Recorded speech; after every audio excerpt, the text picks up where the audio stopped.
back to Next Gen Console Watch, our show following absolutely everything on the PlayStation 5 and Xbox Series X. I'm Damon Hadfield, and as always, I am joined by Jonathan Dornbush, host of IGN's PlayStation Podcast Beyond. Beyond. Hey, Damon. Hello there. And Ryan McCaffrey, host of IGN's Xbox Podcast Unlocked. June 13th, 10 a.m. Watch us. Xbox E3. We're doing it. Yeah, we're going to have a little Unlocked post show from the Microsoft and Bethesda joint conference, which we'll be talking about in just a little bit.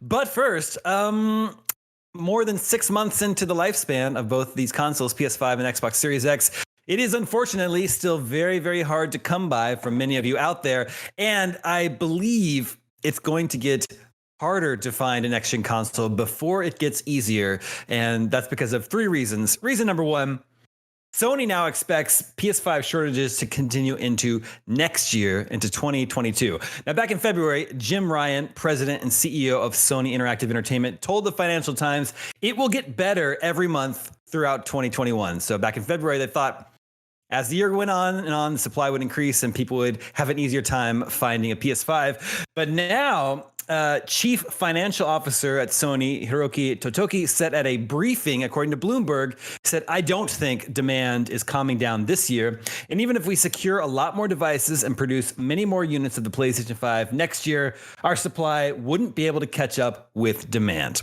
So still, the console is going to remain scarce into next year. Reason number two, at least on the PS5 side, PS5 is finally starting to get some real exclusives. Returnal is out now. That's been a big hit. Ratchet & Clank is just around the corner. A little bit further down the road, we know Deathloop is coming, and then Ghostwire Tokyo. This week, although we're recording before this, Sony is holding an event for Horizon Forbidden West, so we'll probably be learning about a little bit more about when to expect that. So all of these exclusives are only going to increase demand for the PlayStation 5. And finally, reason number three, we are almost into the second half, the back half of the year. And then the holiday season is just going to be right around the corner. And demand for video games and video game consoles does not go down during the holidays. So these are the reasons why I'm afraid it's going to become even more difficult to find a next-gen console before it becomes easier. Jonathan, let's begin with you. What are your sort of responses to Sony's flip-flopping on when PS5 will be more readily available? Well, I think we're in a really strange place, and it's hard to fault them for sort of the back and forth there, because obviously, back in February, you're looking at every company coming up at the end of a quarter and the end of a fiscal year for most companies. They obviously want to seem bullish about the future and seem excited, and they probably had some projections that would imply things could get to look better. And so, I very much understand that sentiment, and am not surprised it's coming from PlayStation, even though it, instills a lot of what may end up being false hope in fans. I think the interesting sort of dichotomy of those two statements, including the one from Bloomberg as well, is, they are saying they might still be able to increase supply, but just not enough to be able to meet the demand of what they're seeing for the PlayStation 5, which is obviously the better problem to have right now than people not wanting to buy your system. But yeah, we're in an unfortunate situation where we're also in extraordinarily strange times. The world is just starting in some places to get back to a little bit of normalcy. It's still the COVID crisis is obviously severely impacting a lot of the parts of the world still. I'm not surprised that these shortages are happening. You kind of wish executives wouldn't maybe say stuff that might get people upset down the line, but I also understand from the business side why those things were said. Ryan, how about on the Xbox side? A lot of these points were based on information we have about PS5, but do we expect the Xbox Series X to sort of mirror the path that the PS5 is taking? Well, probably. It's already been almost 6 months since Microsoft's CFO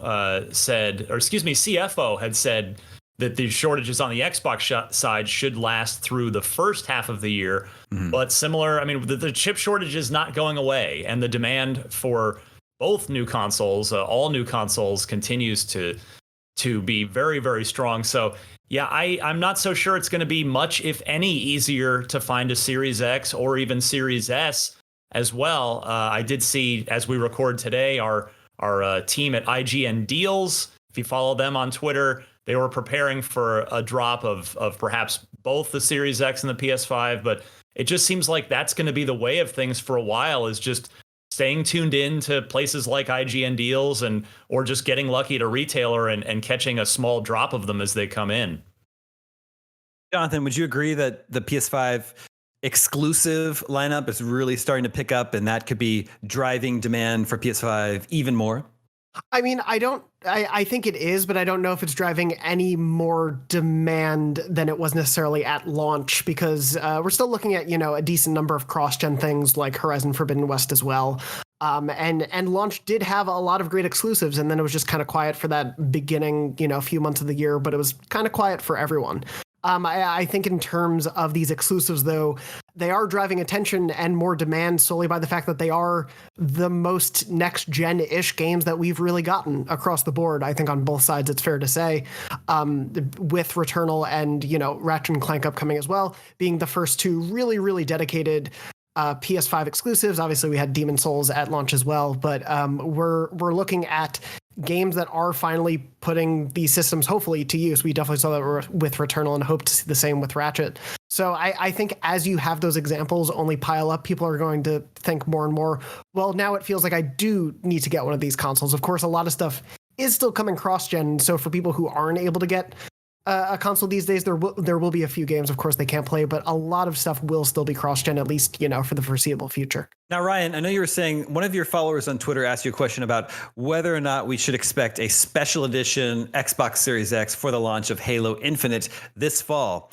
But do you think the fact that both companies are struggling to produce enough standard edition consoles that's going to inhibit their ability to produce special edition consoles for their big exclusive games? Yeah, absolutely. I mean, with the consoles just impossible to make, let alone buy on a scale that the manufacturers that Sony and Microsoft want, I can't see Microsoft or Sony, for that matter, allocating any of the limited resources for production that they're able to have on the console supply side to do a special edition version. They're moving as many of the regular units as they possibly can. So yeah, this might be a Halo that comes and goes without a special edition Halo themed Xbox, but I don't think anybody would really mind. I think people would rather just want to get their hands on any Series X at this point.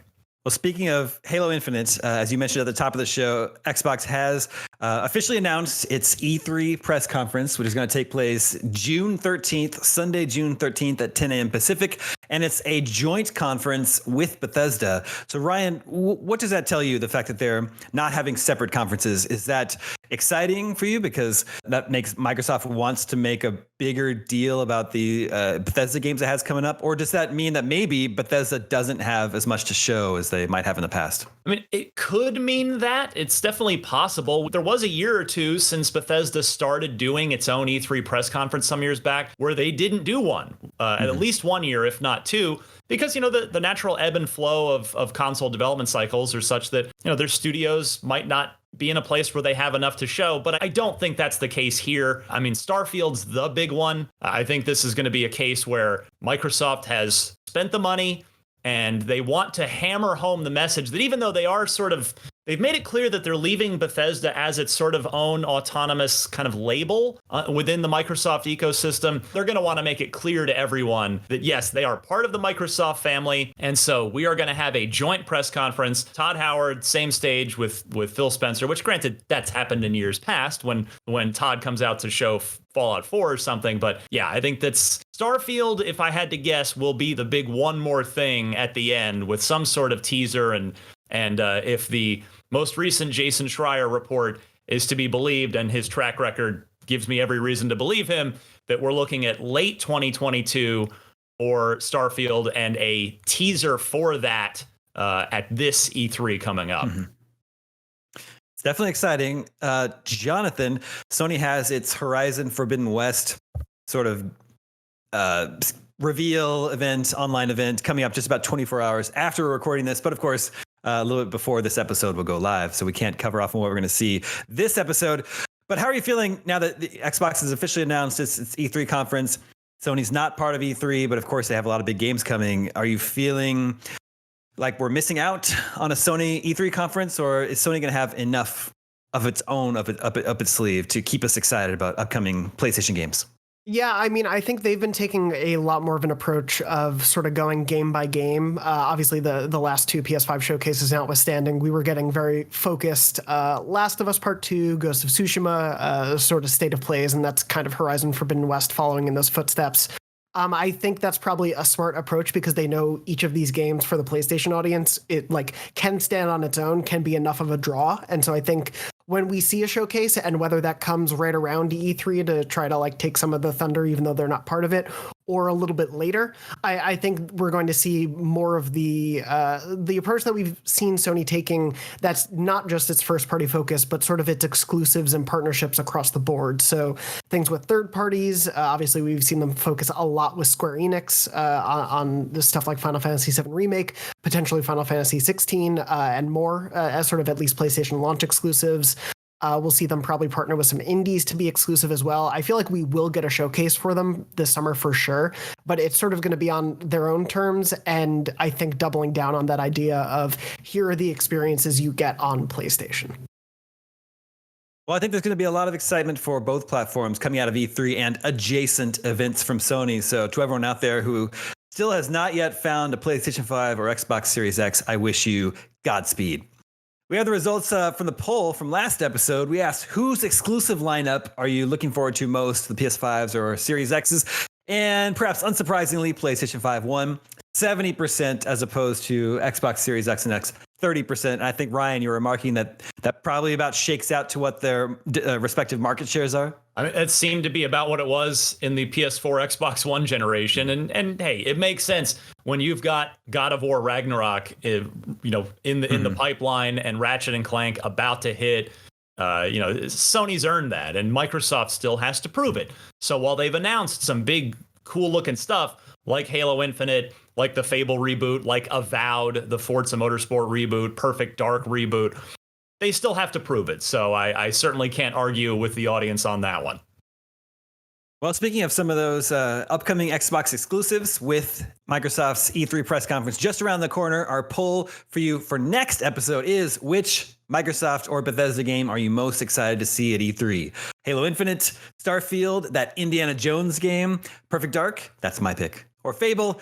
Make sure to vote at IGN.com, and we will share the results with you in next episode. And that will just about do it for this edition of Next Gen Console Watch. Thank you to both Ryan and Jonathan. We'll be back next week, 9 a.m. Eastern and 6 a.m. Pacific, with more news on the PlayStation 5 and Xbox Series X. We'll see you then.